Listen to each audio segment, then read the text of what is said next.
I'm an invitee. Oh, okay. I don't know why I said that. How do you know why? I'm sorry.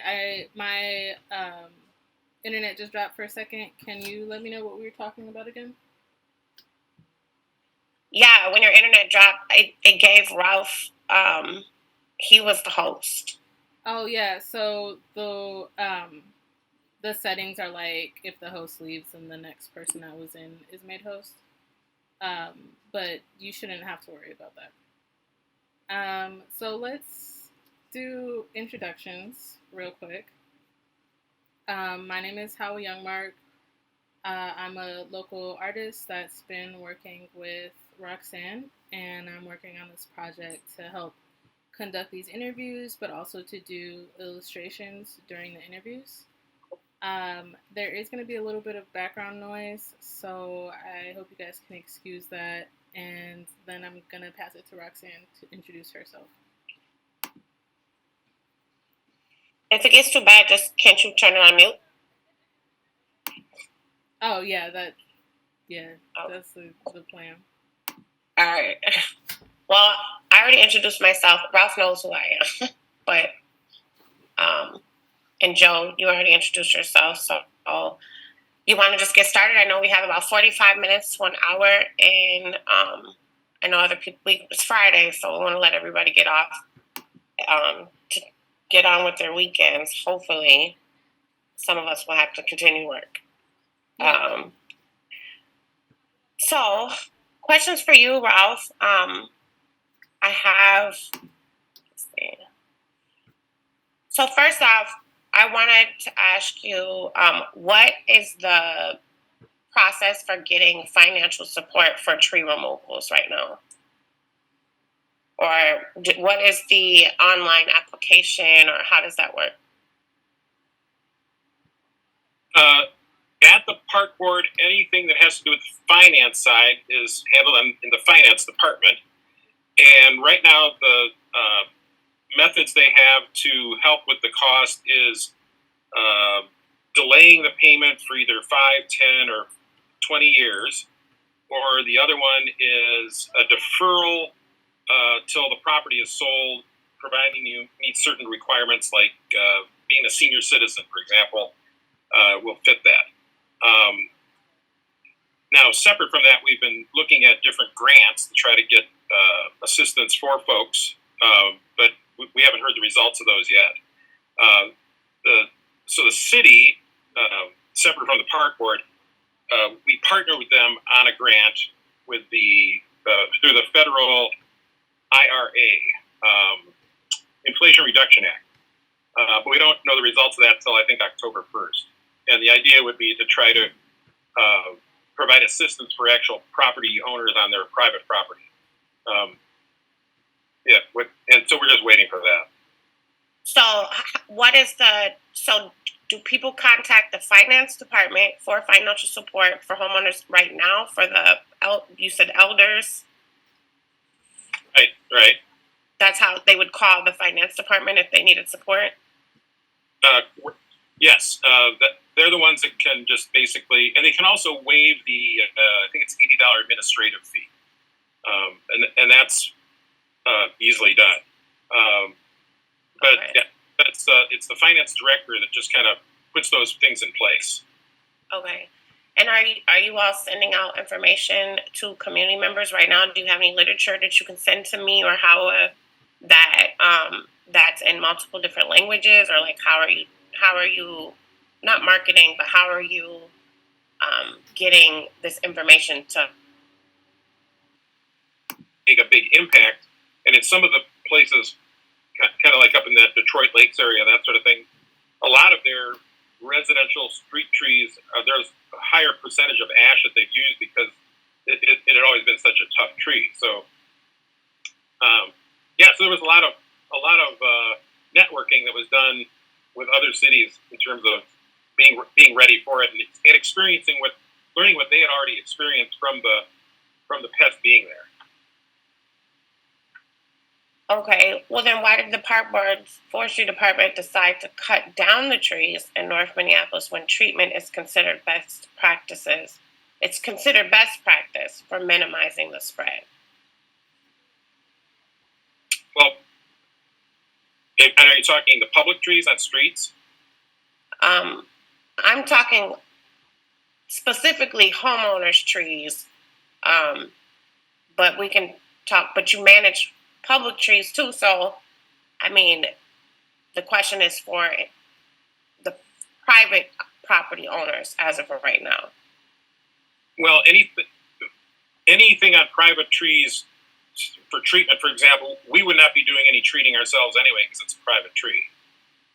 It would be up to that homeowner if they wanted to treat a private tree, and there's nothing that prevents them from doing that. And there are people who will let us know that they're treating a private tree, and then we might put it on hold because they're treating it rather than continue with the process of removing it. How long do you put it on hold? It depends. Sometimes it can go for over a year because we want to make sure that the pesticide is actually doing what it's supposed to do. Yeah. So I guess I'm just a little bit confused about the last question, which is why, if it was the best practice to treat trees, why did the park board not use that practice? Why did you choose not to use that practice if that's the best practice? Well, even that's a little bit debatable because once you can treat a tree, but you have to keep treating it in order to keep it alive when Emerald Ash Borer is there. Right. So every couple of years it would have to be treated. And so in terms of like the street trees and the park trees, there were like 40,000 of those public ash trees. And rather than invest in the treatment ongoing year after year, the decision was made through this 8-year ash canopy replacement plan to instead remove and replace. And then after the 8 years, we will have been, and that 8 years ended in the spring of 2022.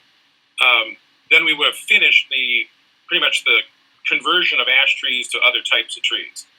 But it all came down to, a lot of it came down to the politics at the time, where both the park board and the city both looked, in terms of elected officials, both looked at pesticide treatments as not being an environmentally wise way to proceed, because there was a lot of concern about its effect on pollinators.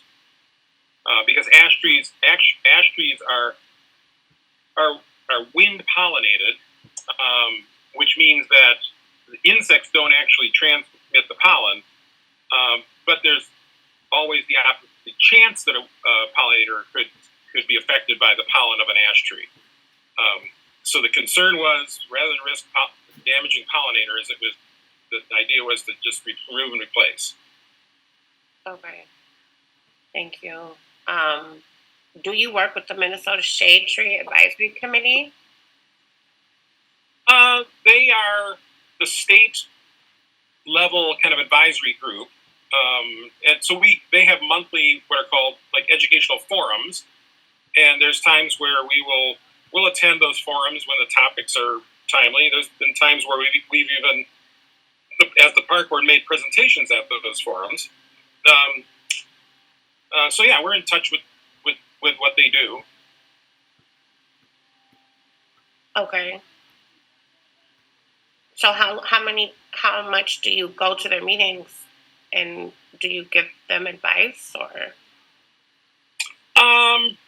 I might go to a couple of meetings a year. I mean, well, actually, just a couple weeks ago, they had their meeting that focused on their Minnesota Community Forestry Awards, and we were there to give one of the awards.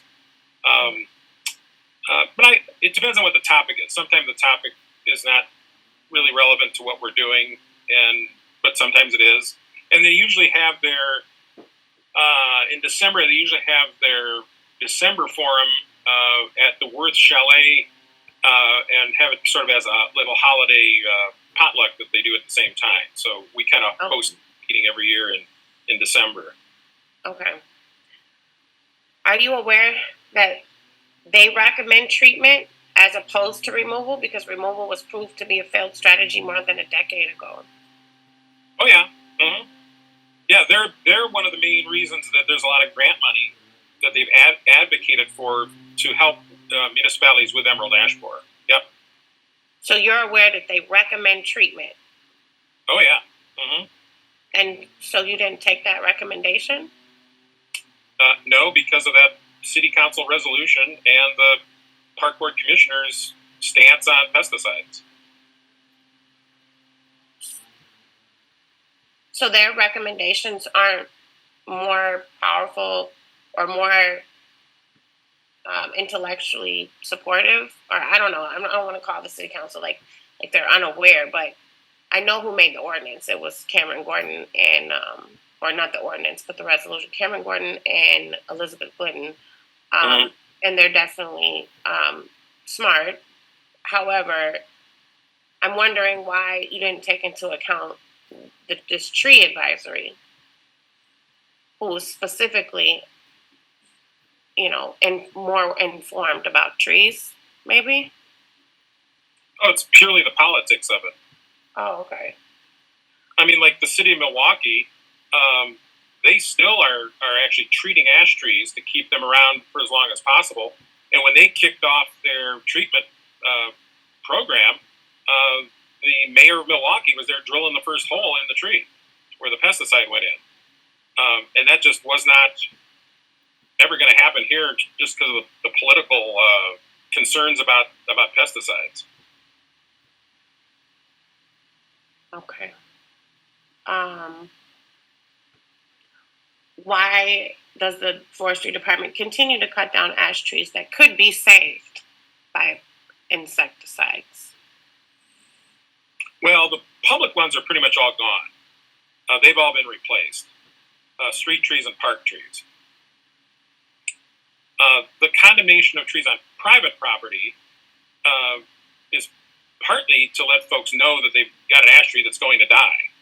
By the time we're condemning it, it's pretty much well infested with emerald ash borer, and there's not a whole lot that can be done. The ideal time is if the homeowner proactively treated the tree. That's what works the best. Sometimes when there's a minimal infestation, the treatment can work, but it's got a much better chance if it's done proactively before there's any signs. And at this point, really, emerald ash borer is throughout the entire city of Minneapolis. It's and probably as a comparison, if you're ever driving around places like Ridgefield, Bloomington, Edina, you'll see dead ash trees just everywhere, in people's yards, on streets, at city buildings. They're just all over the place, and you really don't see that very much in Minneapolis because as we've been doing this condemnation process, the trees just haven't reached the point where they are so dead that they're going to be dangerous. Minneapolis City Ordinance PB 10-23 states that after finding conditions that indicate an emerald ash borer infestation, samples have to be taken, and no action to remove infested trees or wood shall be taken until positive diagnosis of the disease has been made. The park board must then notify the resident of the positive diagnosis. Can you explain your tree sampling and notice procedures? The tree sampling pretty much evolved into our working closely with the Department of Ag on knowing what to look for. At the time that the ordinance was revised in 2009, which was before it was found, it wasn't known exactly how you'd be identifying it. But then as time went on, it became very evident on how to identify it. And we would have little trainings with the folks from the Department of Agriculture that are closely involved with emerald ash borer. It became real obvious what it was to look for. So we don't. It's correct. We don't actually take a sample and send it every time because it would just be very cost prohibitive, and also it's very evident what it is that shows the signs. So when we You notify, said every time. You don't do it every time. How many times do you do it? we don't do it for ash trees. We do it for oak wilt because oak wilt is pretty hard to actually identify with a sample. So there's a city ordinance that's in effect that says this is what should be done. So are you saying that you didn't follow the ordinance? We don't, only because it's not necessary at this to do that. But is the ordinance still in law? It probably is, and probably should be revised so that that's just something that's updated. Because when it was actually revised in 2009, that was when we weren't exactly sure how we'd be approaching it. So it was being approached the same as Dutch elm disease,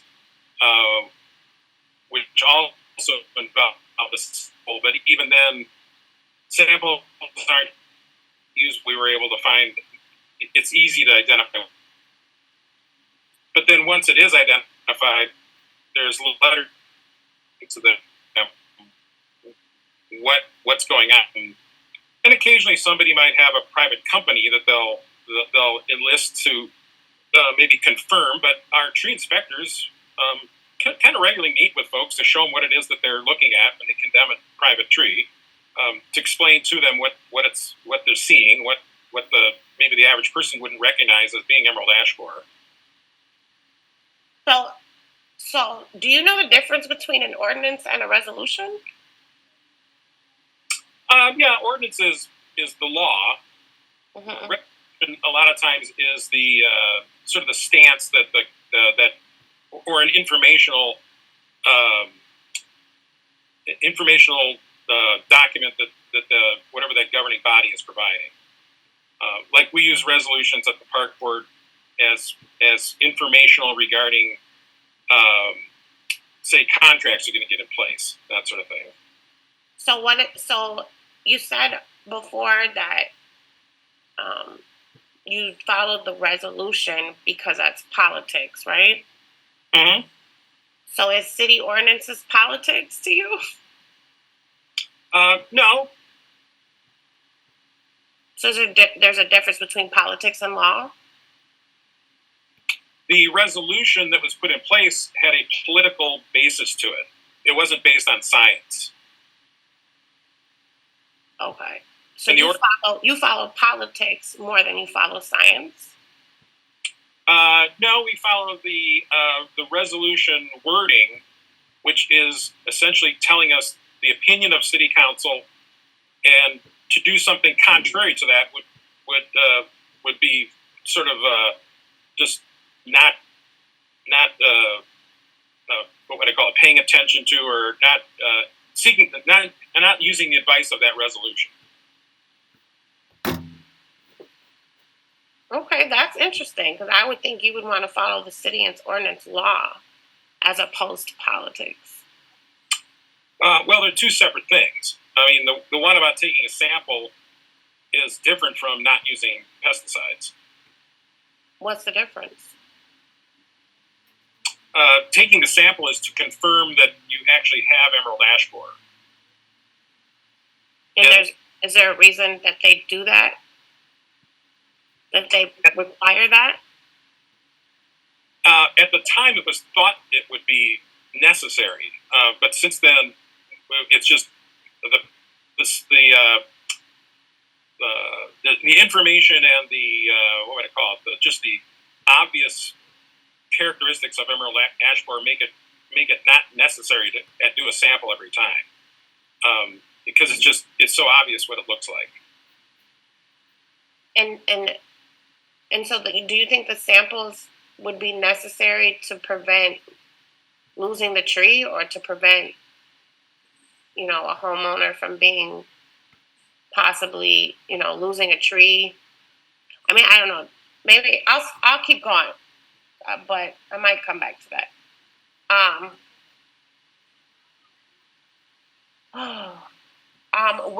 Where do you send samples when you do? You said you don't do it all the time, so that means you have done it before. Where do you send those samples? The oak wilt ones, I'm pretty sure they go to the University of Minnesota, and there's cost for each one of those. Oh, so you just don't do them at all for EAB? Correct. Is there an ordinance to do them for the other tree? Oak wilt falls into the same category of the sampling. Okay. So how quickly are they analyzed and then diagnosed when you send them? Usually it takes, I know it takes over a week. Okay. How do you ensure that homeowners are being properly notified of their tree diagnosis or condemnation? Letters are sent to the property owner that explains the tree's been condemned and what the options are in terms of removal, whether somebody wants to do it themselves or if they want the park board contractor to do it.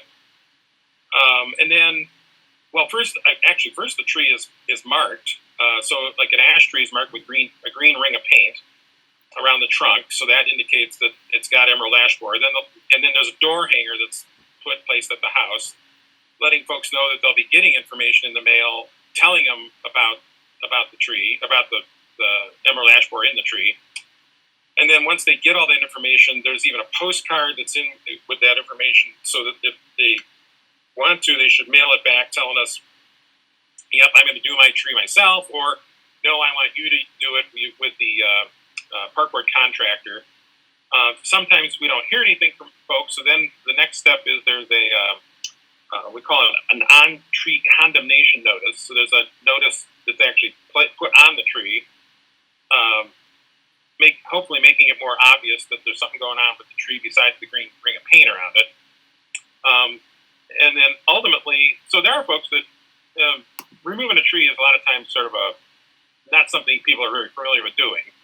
So a lot of times people just tell us, yeah, go ahead and do it, use your contractor, and then we let them know what the prices will be before the tree's removed. Now we've actually, this year, we're tweaking the bid specifications a little bit so that it's hopefully going to be a little more competitive in terms of the cost that the contractors give. It used to be there were prices given in advance of the season even starting, based on the diameter of the tree. And so it might be, I'm going to charge this much per inch, and the tree's in somebody's front yard, it's easy to get to, so that'd be a tree to remove. Then there were also what we call special bid trees, and those might be something where, there's wires and it's got a big deck around it and it's hard to get to, and that typical advanced cost wouldn't work, so they would give a separate bid. Well, we're changing it this year so that all the trees end up getting a special bid. Real quick, I'm sorry, Ralph, but we have like 8 minutes and 41 seconds left. So I wanted to just try to get through some more of these questions and ask you if we could get you to sign back on in about 7 minutes. Oh, yeah. We can do another 15? Sure. Okay. So if it goes off, just sign back in, okay? Okay. Everybody can do that. And I'm going to just skip through some of these questions real quick. So you were kind of talking about how it's decided which tree care service to use in cutting down trees. Do you vet the tree care service companies in any way? They all have to be licensed companies by the city licensing to begin with. And then we require them to all have a certified arborist on staff. And then they all have to meet the various city requirements to be a contractor. There's a whole civil rights department process that they go through, insurance, all those sorts of things. And the companies that are being used, we're familiar with them. I mean, they typically are repeat companies that come back, although we are always trying to find more companies to participate because it just adds more of the competition to it. And real quick, just a follow-up question. You said something about, you said it was just decided that it wasn't necessary to take these samples anymore. Who decided that? I guess you could say I did. It was kind of an evolution of just the whole how the whole process was working. Because you didn't make that decision with anyone else? No. In the beginning, there were very, very few ash trees being condemned on private property, and then, as is typical, and we knew was coming, there's a thing called the exponential death curve, which means as time goes by and the population keeps ramping up, you just have more and more trees dying in a shorter amount of time. So that was the logic of we could never get them all condemned, for one thing, if we had to test everyone, and plus it's so obvious what the symptoms are that it wasn't necessary. Okay. What consequences have been imposed on you or your staff or the tree service companies with whom you contract when they fail to follow the city ordinances? I don't know what that would be. The contractors work under basically the specifications that we provide. And their main thing is the safety and the not damaging things as they remove the tree. So you don't impose consequences on your staff when they don't follow city ordinances? I don't know if you're talking about that sampling, or any. Now there's like our employees that are out there doing the work that's assigned to them. It's all pretty much routine. It's either planting, pruning, or removal of trees, and that's all the public trees. Well, for example, if you found out that like a resident didn't get their notice of their tree being removed, mm-hmm. What would you do? If that happens, well, when we do send the mailings out, we keep track of the ones that are returned to sender, because then we do have an idea that it didn't get received. If it doesn't come back as a return to sender, then we assume it has been received. The ones that would be returned, the tree is still marked, and eventually that on-tree condemnation notice is still placed. And then there's still our follow-up letters, even before the tree is finally removed. There's still our follow-up letters. So we still try to, reach out. We don't have phone numbers to get a hold of anybody. It's all really done through the mail. You mentioned that.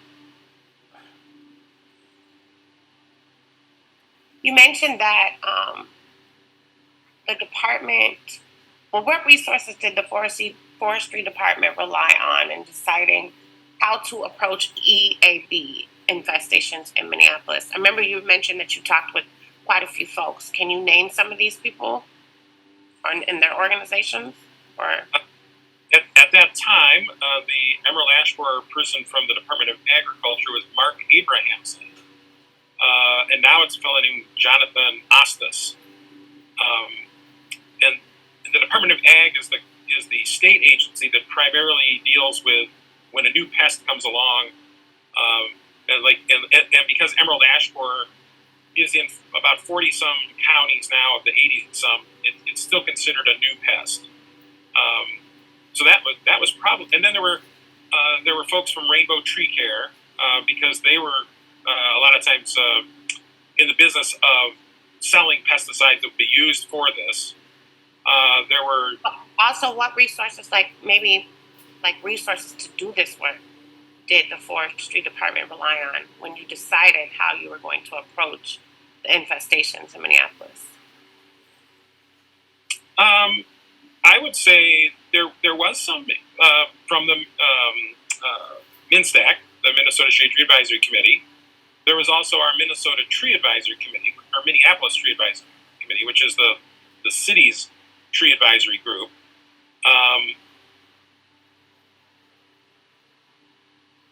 There was also some DNR folks that were involved in just, because it's eventually going to be on DNR property.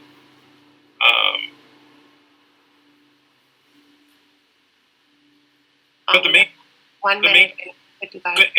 The main decisions were made in-house in the park board and beyond, not just within forestry, but within the whole park board in terms of the best way to approach it. That's why that ash plan went in place, which relied on a levy for funding.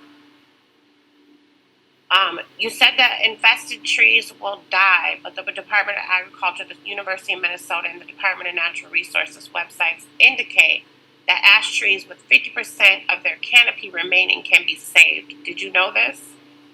Oh, yeah. Mm-hmm. Okay, if so, why are there so many apparently healthy trees or trees with at least 50% of their canopy intact being removed? Because in order to save them, they'd have to be treated. And if somebody wants to treat it, they can. So has your department not treated any trees on public or private property at all? Nope, it's all been done by property owners, or in some rare cases, early on in a research way, just to see how effective the process the chemicals might work. Okay, let's get back on. Thank you. Okay. I feel like I'm gonna hang up and come back because I don't know how to. Hey, Rob. All right. Sorry about that. There's a lot of paywalls with Zoom if you're not upgraded. We're learning as we go, so thanks for your patience. Oh, yeah. No, that's okay. So I don't know where Joe is, but I pretty much asked all the questions, but I wanted to give you a chance to respond because that was like a game show where you didn't have much time. So if you wanted to talk about the last question I just asked, I don't even know. Let me get to it. Yeah, I'm trying to was. The last question I asked was, okay.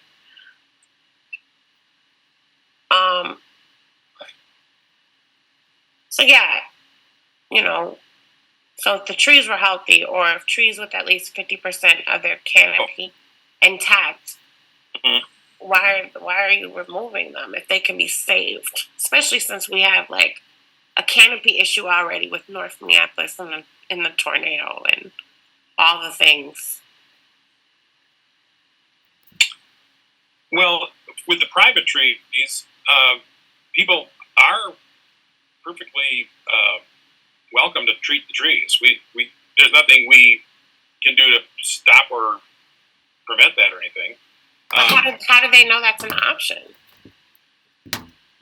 Well, I mean, you'd have to do a little research about having an ash tree. That's why one of the things that we've thought is a way to promote it or approach it is that, let's say a neighborhood, I know we've had a couple of these, but let's say we've had a neighborhood who wants to have like an ash tree identification workshop, just so people could get an idea if they even have an ash tree. Because even early on, we realized that people didn't even realize if they had an ash tree. They would think that even maple trees in their yard were ash trees, and didn't even know what they had. So once you know you've got an ash tree, then it becomes obvious that it's going to be affected by Emerald Ash Borer. So, and then that's when the decision could be made if treatment was something they wanted to do. Because you can treat a tree yourself with what's called a soil drench that goes into the soil, or you can pay a company to do it, which is a little more environmentally sound because you're putting the pesticide right inside the trunk as opposed to in the soil to get sucked up by the roots. Okay. So on the letters that you send out to people, like, what do you say is their options? You say you can chemically treat the tree, or you can, I feel like I saw it. You can chemically treat your tree, or you can go through the process with you, right? Or what does the letter say? So the letter does not address treatment at all. The letter...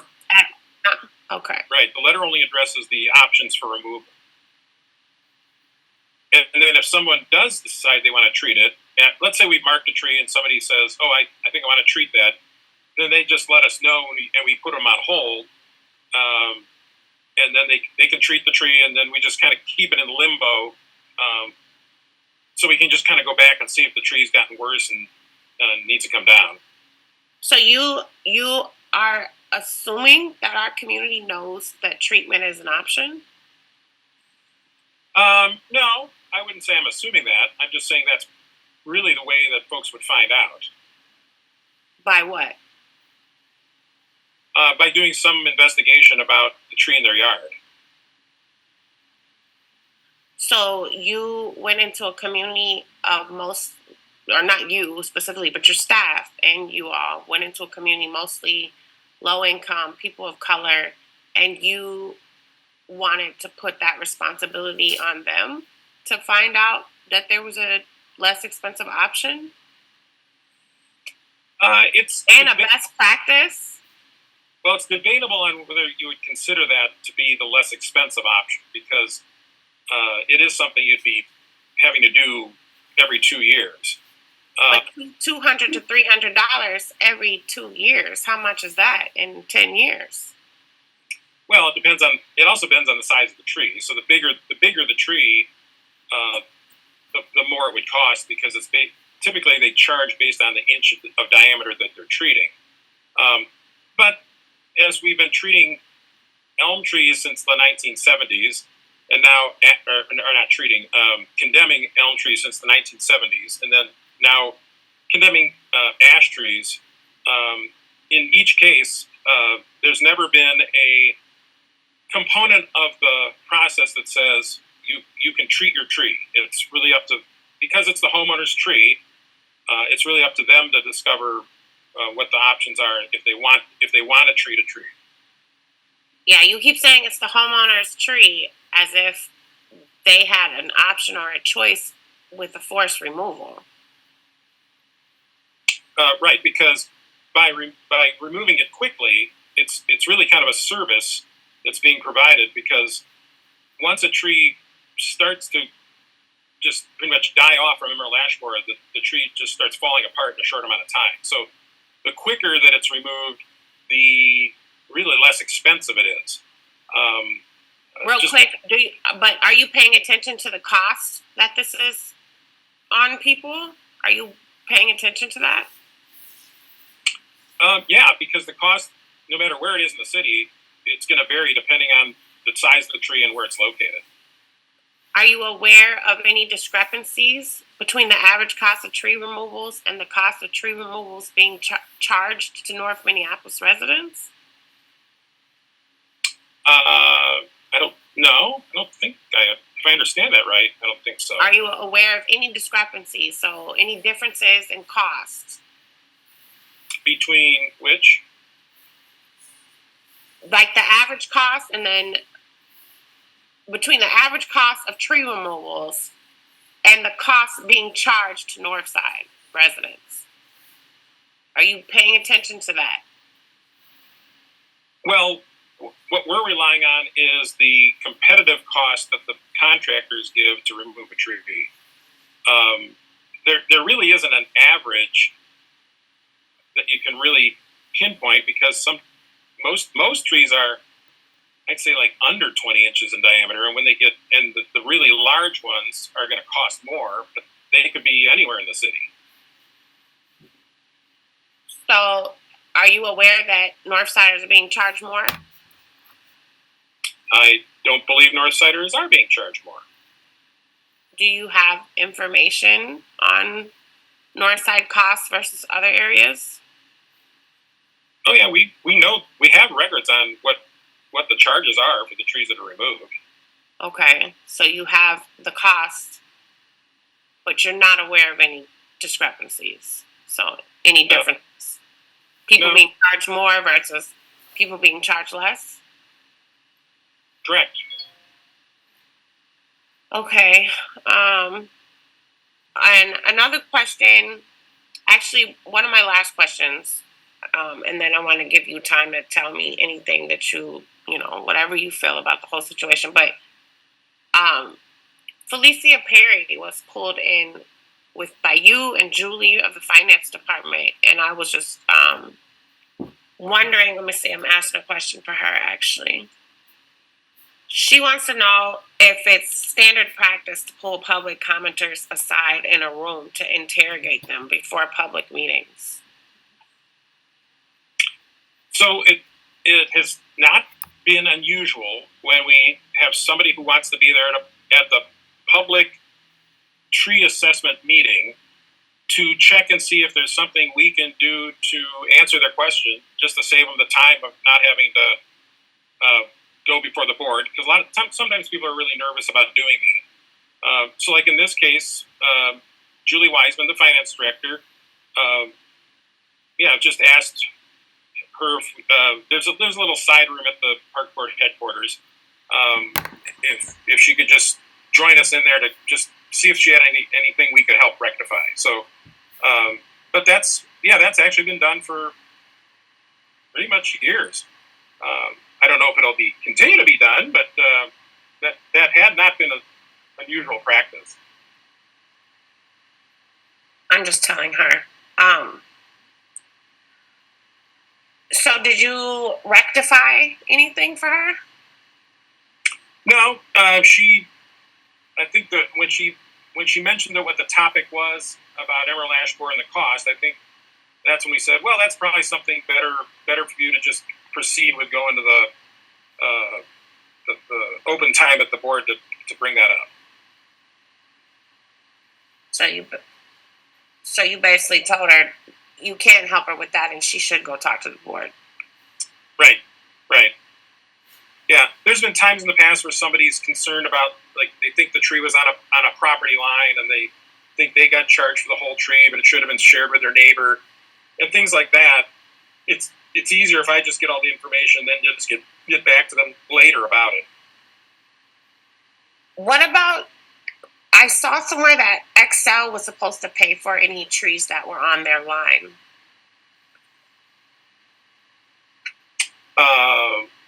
Like a house drop of electricity. Like the special trees that cost more because they're on electricity lines. We heard that they were responsible for those costs.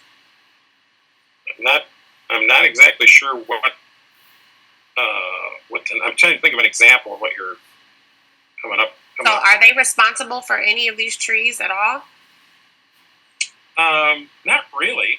No. What do you mean, not really? I mean, not that I know of.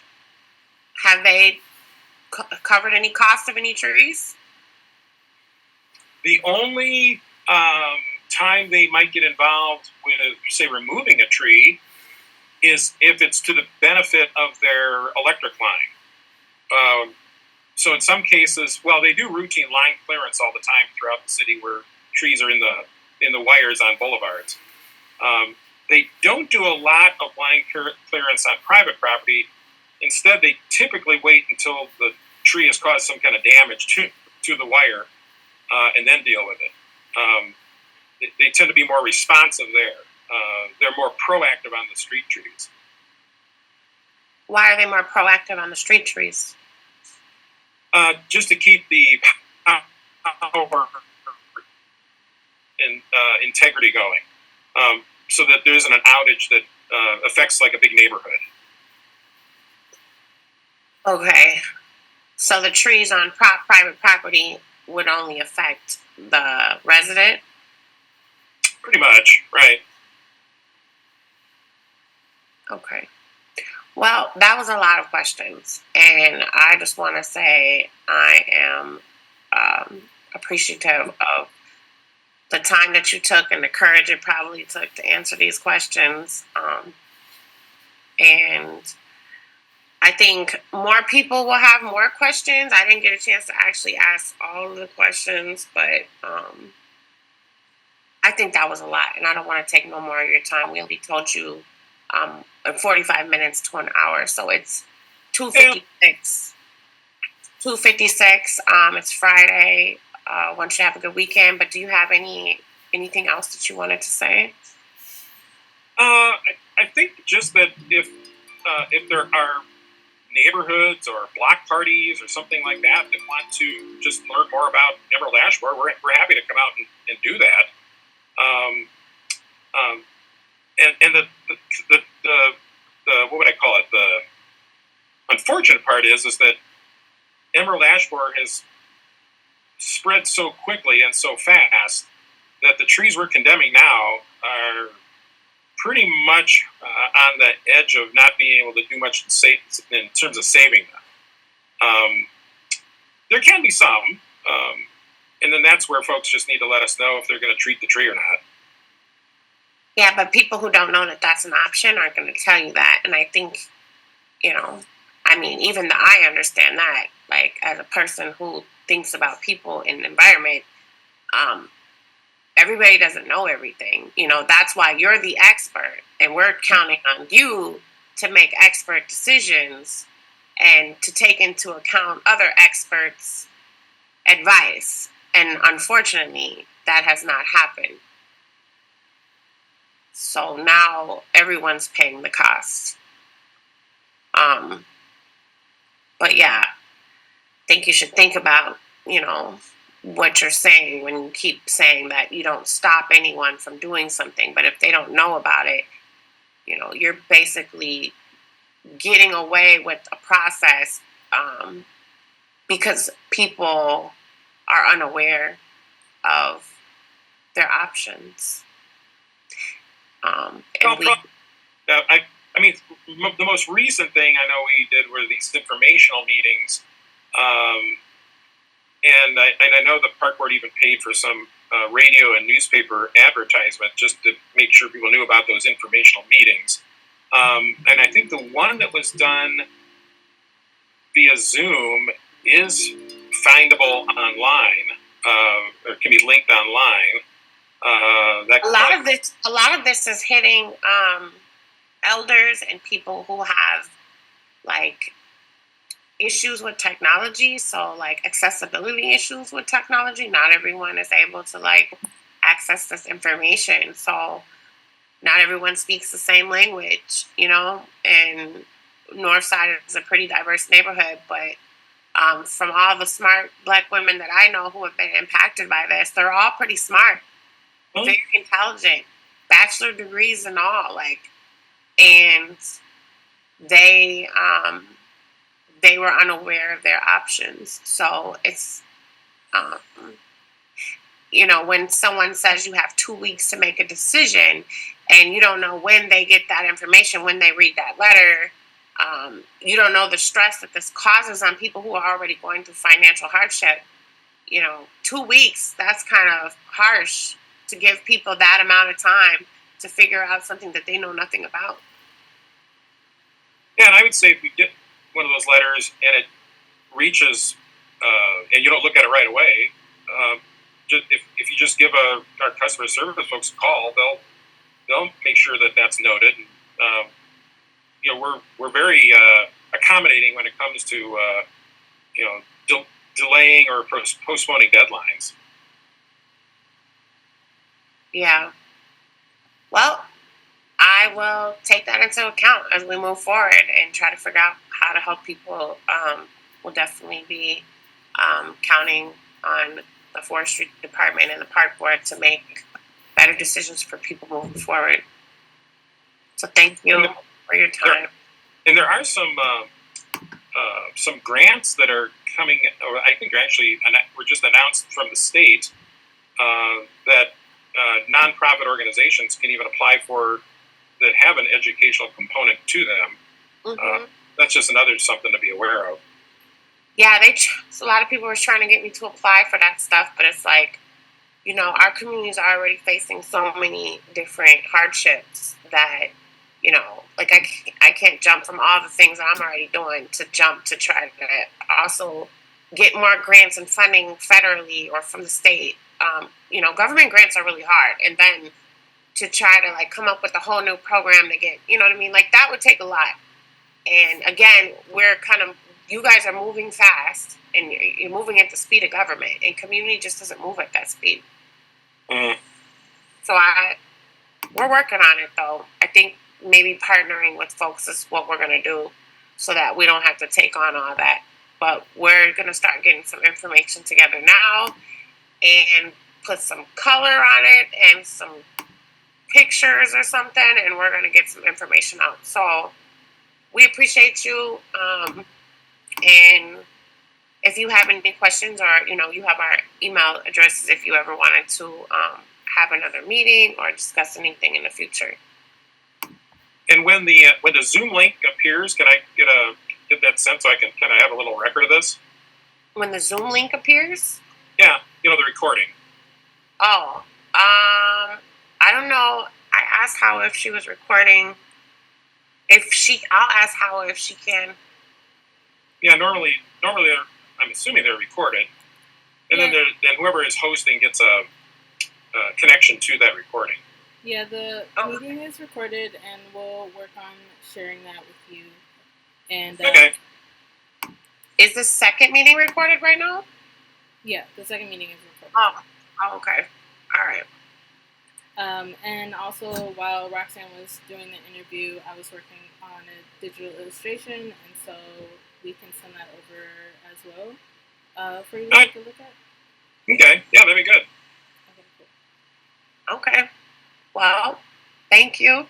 Okay. It is 3 minutes past 3, so I'm gonna. Oh my God, Joe, how long have you been here?